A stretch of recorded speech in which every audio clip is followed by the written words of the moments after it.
if, and that's not a problem, electronic patient record systems would have this possibility that patients can actually look at them, but they don't. That's rather funny, because at the same time this ENIC is being sold to the Dutch citizens, is being promoted because it will enable us to look at our own patient records. But no program running at the moment and no program in the making has this possibility at all. So basically we're going to be, we're getting something that we can't use, leaving aside the fact that it's going to be a card. And how the fuck is anybody going to use their electronic patient records over the internet using a card? I mean, most people don't have card readers. Most people certainly don't have biometric card readers. So this whole notion of people being able to access their files is a bit ridiculous. More importantly, there are technical problems regarding the electronic patient records. I'll give a short summary. Of course, we're going to have viruses, and this has actually happened already in the Netherlands. This is one hospital in the Netherlands, Spaarne Hospital, that, as they called it, went, formerly they went paperless, as they called it. Their whole polyclinic system went paperless in October 2004. And exactly half a year later, in March 2005, they got a virus. They're still not quite sure how they got it. Probably it was through a USB stick or a CD that was contaminated. And the end result was that the whole polyclinic could not access electronic patient records for 1 full week. Quote of the spokesperson of the hospital: "Fortunately, some of the specialists still had paper files, otherwise they would not have been able to treat their patients." Do you want a system that actually making it possible that no medical data can be retrieved for a week? To make the story more sort of ridiculous, what they had to do was to check each and every computer in that hospital, and it's 800 computers, by hand and update them. The same has already happened in various radiology departments in hospitals in the Netherlands, but unlike Spaarne Hospital, none of them went public with it, so it's sort of well, badly kept secret that this has happened. And the same thing happened. It was, again, a virus running on machines, making it impossible for at least a week for, in this case, scans, echoes, MRI scans, and what have you, to be retrieved. We have bugs in programs. Of course, these programs are very, very complicated, and it's very, very difficult to test them. Well, you know, it's the standard problems that you have with big programs. The National Health Inspection announced in August of this year that there was one problem with one specific program used for pharmacies, for their information systems. But it was a bit of a complicated problem, and actually it was a big problem because it meant that in 200 cases, 200 types of medication, the dosage that would be prescribed was too high.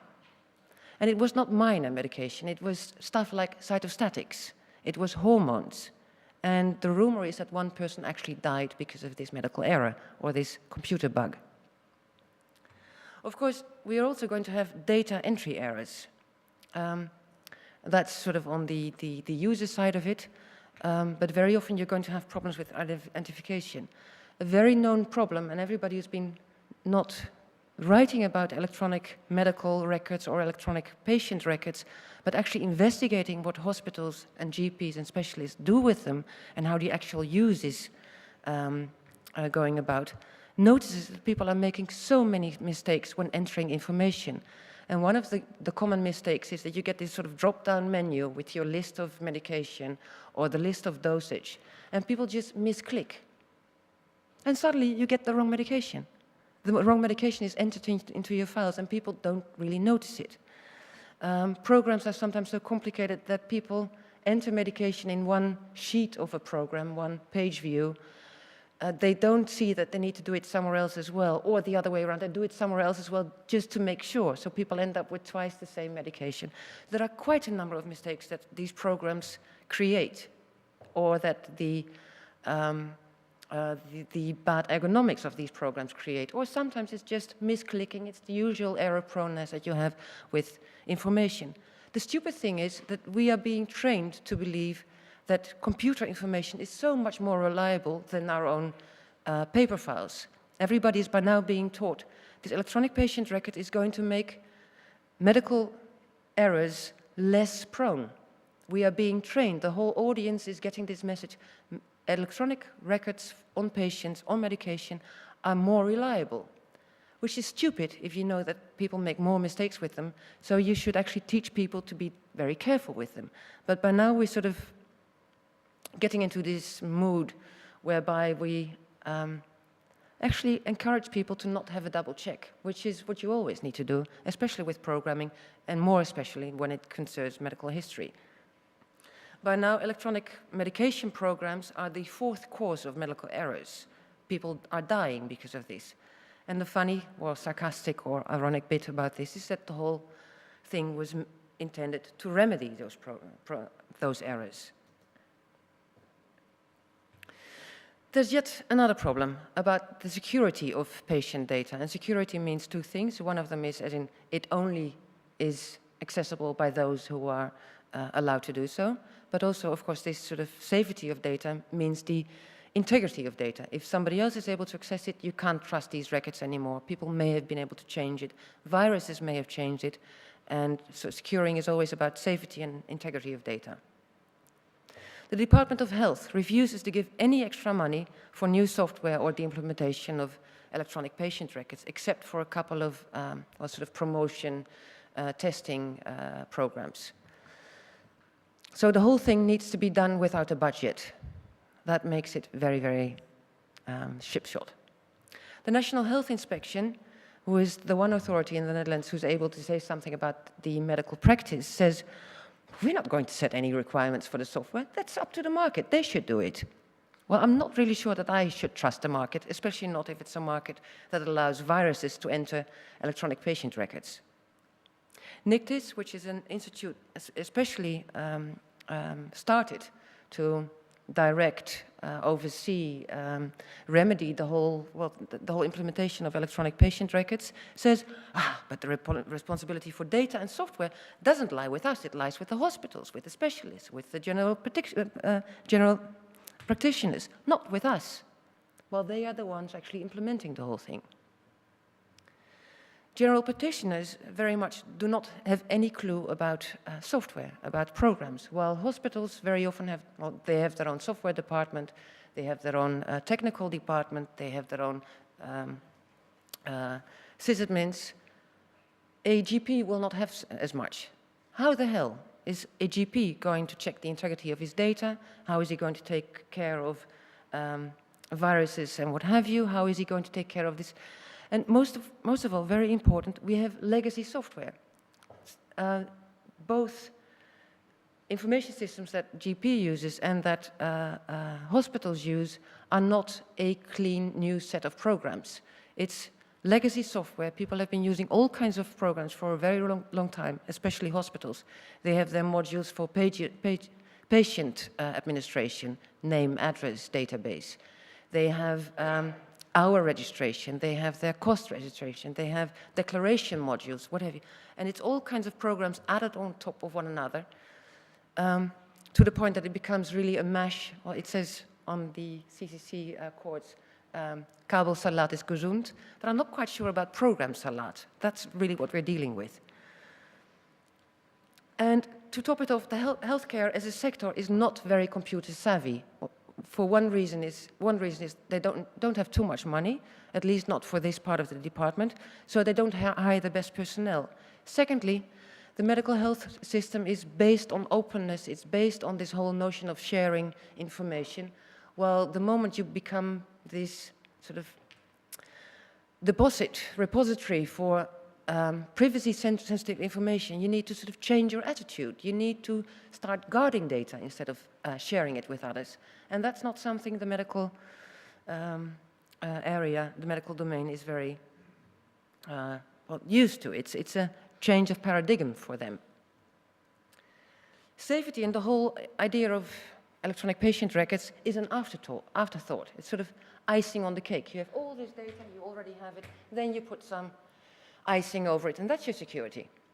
Basically, you will have a firewall to protect all this data, while everybody here, I guess, knows that data security is not an afterthought. It's part of the whole process. It's part of the baking. It should be in the flour. It's not the cake.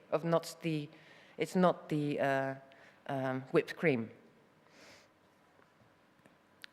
So I've been reading about all this, and I thought, yeah, I cannot say all this, but that's not, well, most people will say, yeah, but yeah, all your concerns, it's a bit, you're too pessimistic or what have you. So we organized a hack. I entered into negotiations with 3 hospitals. 2 of them actually agreed to a penetration test, and I was really amazed that I wanted to do so. We got full rights to enter into a penetration test. I got people from the 3 best companies in Holland to perform this test. Actually, they did it for free, and that's because all of them are old hackers and they still have the old feelings sort of alive. We had quite some fun doing it, organizing it, because for them also it was a new area. All these companies have hardly been thinking about the electronic patient records as a new safety and security problem. So for them it was fun, and it gave them quite some experience as well. So we ended up doing a penetration test with 2 hospitals. One, a regional hospital that already provides an electronic patient record system for a series of general practitioners, for a revalidation clinic, and for a nursing home, and of course for its own hospital, which has a couple of departments and a couple of locations. And the other one was one of the biggest academic hospitals in the Netherlands. The first test, test A, was going to be a completely technical test, just penetration from the outside. The second one was, well, we wanted to do social engineering there as well.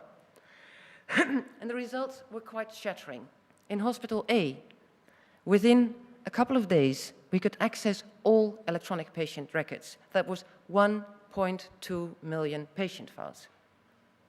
Actually, we were in that system for 3 weeks, shoveling enormous amounts of data around, just as a test, left to right, from one side to computers, the other side.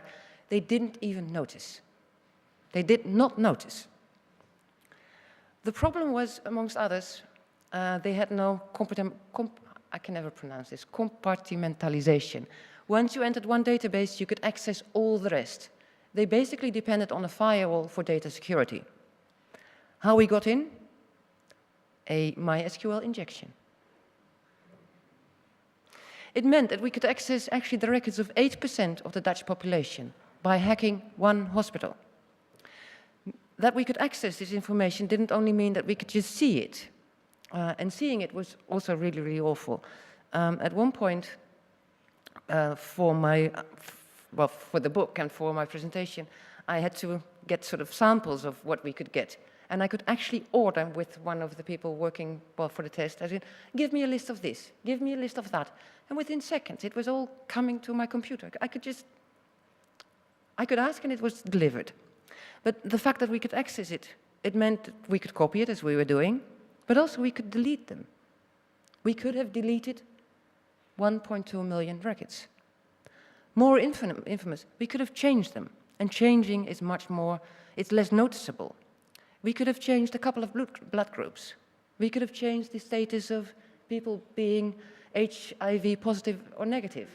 We could have changed some value in somebody's blood. And of course, that's going to have huge repercussions, and it's barely noticeable. If I delete 1.2 million records, well, somebody is going to find out.